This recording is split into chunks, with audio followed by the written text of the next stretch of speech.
Hello guys, magluluto ako ng bangus. Ayan, ang buong bangus, siniwak ko siya ng paganyan. So, ang lulutuin ko ay may iba naman. Ang tawag ay bangus bistik daw. So, ganyan ang paghiwak. Ganyan ang paghiwak. Paganyan. Malinis na yan. Pinalinis na natin sa, yan, sa fish market.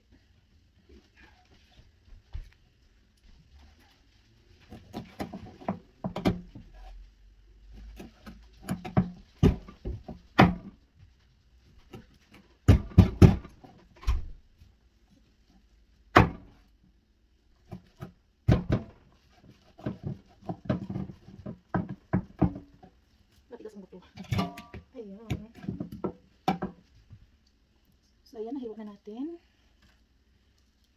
Marinate na natin siya, guys. Maglagay din tayo ng garlic powder.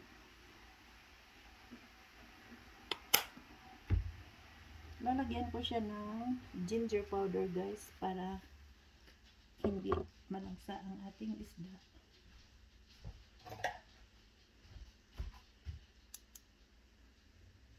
Ayan. Ayaw po ang aking isda ay masyadong fishy.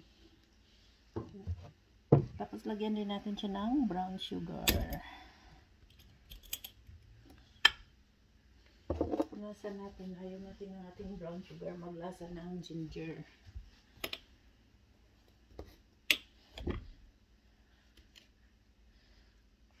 Ayan, about tablespoon. Tapos imbes na magic sarap ang ilagay ko, ang ilagay ko na lang ay is chicken powder. Hindi ako gumagamit ng magic sarap, guys. Chicken powder ang ilagay ko. Lagyan na natin ng black pepper. Maraming black pepper. I like black pepper. Lagyan natin ng asin.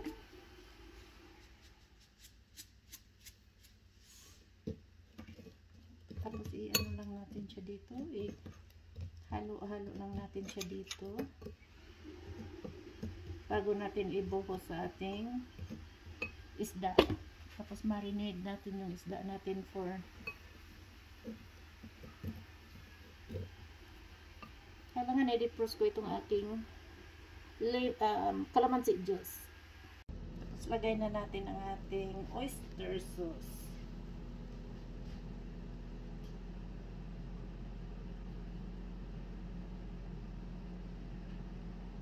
Tinatansya ko lang ito, guys. Wala nang measure.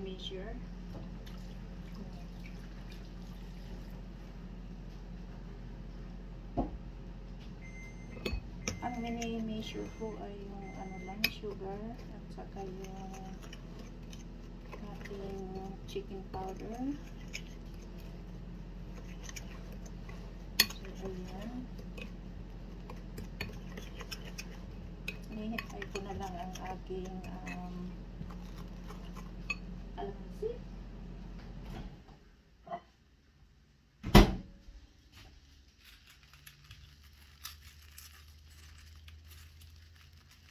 So, ito na ang ating calamansi. Ilagay na natin siya dyan para sa haluin.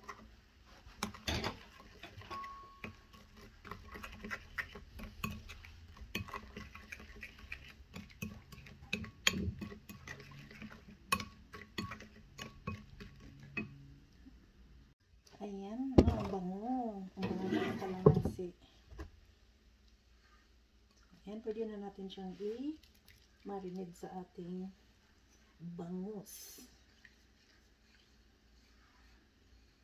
Ayan. May iba naman ang ating recipe. So, sa recipe na ito, may hingi ng ano din, sa garnish ng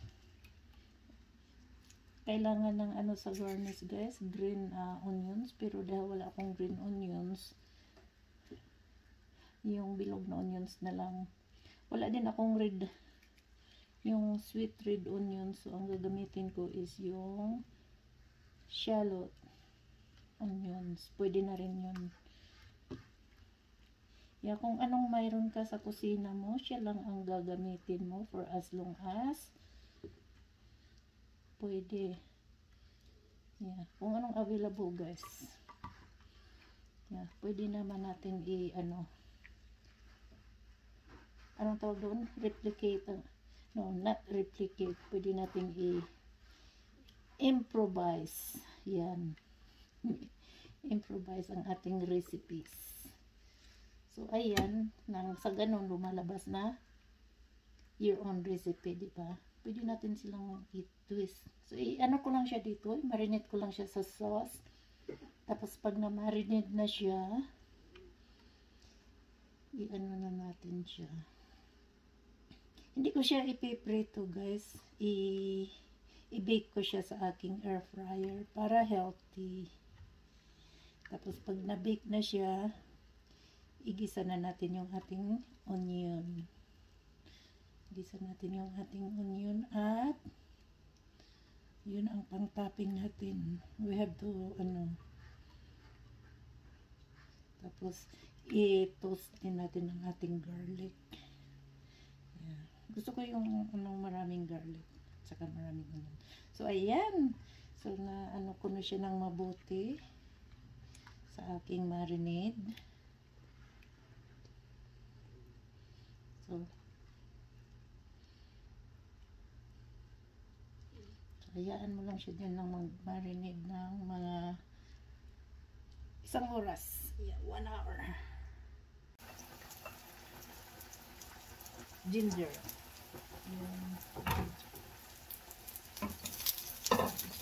I-toast natin sila para sa ating biscuit.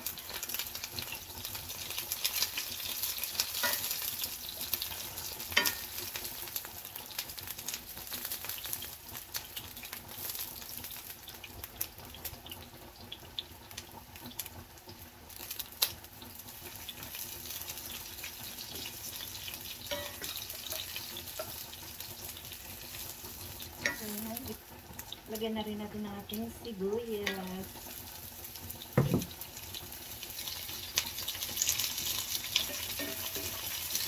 Ayan. Kailangan nakatup. Bango-bango.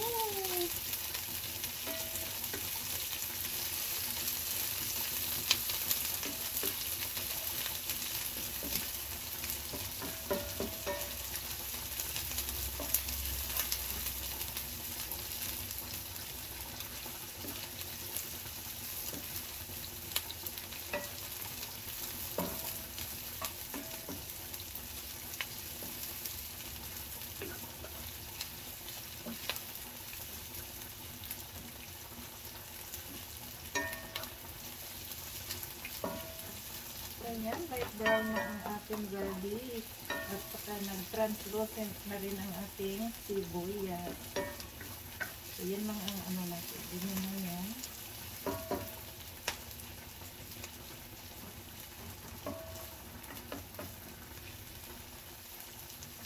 Ayan, ganda-ganda.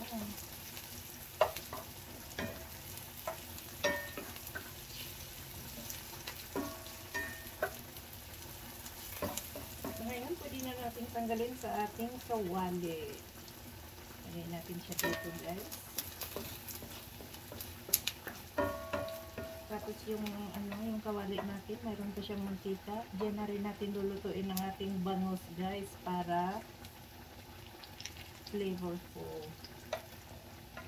Yung bangus natin kanina na minamarinate natin sa sauce. Lutuin natin siya dito. Ganyan ang ating pagluto.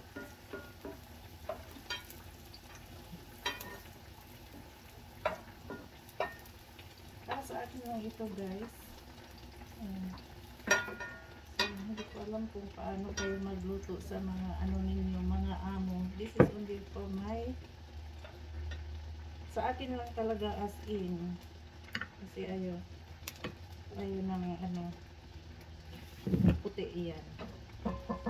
So yan, pwede na yan. So now let's do yung isda. So ito na ang ating isda na nakamarinate sa sauce, guys. So gawin natin ay natin siya dito sa flour. Kunting flour lang siya. Ganun. So ganyan lang yan. Okay, so hanggang sa tapos na, ulit-ulit lang. Tsaka natin iprito. So ayan na, mainit na ating mantika, ready to fry. Hinaan natin yung ating fire. Okay, hindi kasi lalamig ang mantika once nilagay na natin. So ready, matasik yan. Matasik yan, super. Eh. Ayan. Hindi ko siya matasik pag nilagay ng flour. Kala ko matasik, tapos ako. So may flour siya. Ayan siya. Lagay na natin lahat guys. Ano na natin sila doon. Magsiksika na sila. Isang buong ano ito. Isang buong bangot. Yung malaki. Lagay na natin. Magsiksika na sila dyan. Bahala sila.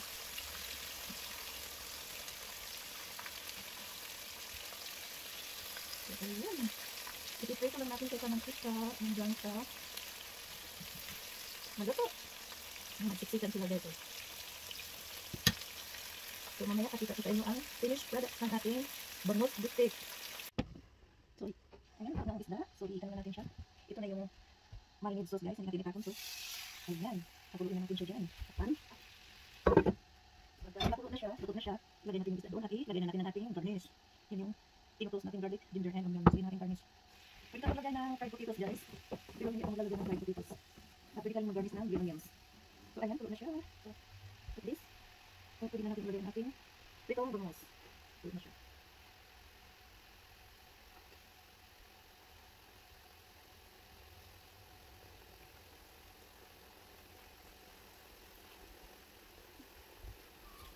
Balik lang natin para ang ating sauce ay mag-absorb sa ating isda. Ang mga bango, naamoy ko ang kalamansi. First time ko ginagawa nito guys kasi nakakaano na din ako kasawa na nakalagyan ng paksiw. At sinigang yun ang alam ko. Kaya nag-research ako kung ano kasi bangus ng bangus. So, ito ang pagpipilian ko. Bistik or bangus adobo. So next time siguro adobo. So, hindi pala i-adobo ang bangus. So ito pinili ko guys. Bistik. So ayan, isa-isa ko siyang i-balikan para makapagsin ng lahat. Para ma-absorb ang tuba ng ating sauce. Ito sa mga talaga guys. Ito natin ng pork. Ayan. So, tingnan natin natin ang garnish. So ayan na siya. Ayan. So ano na natin?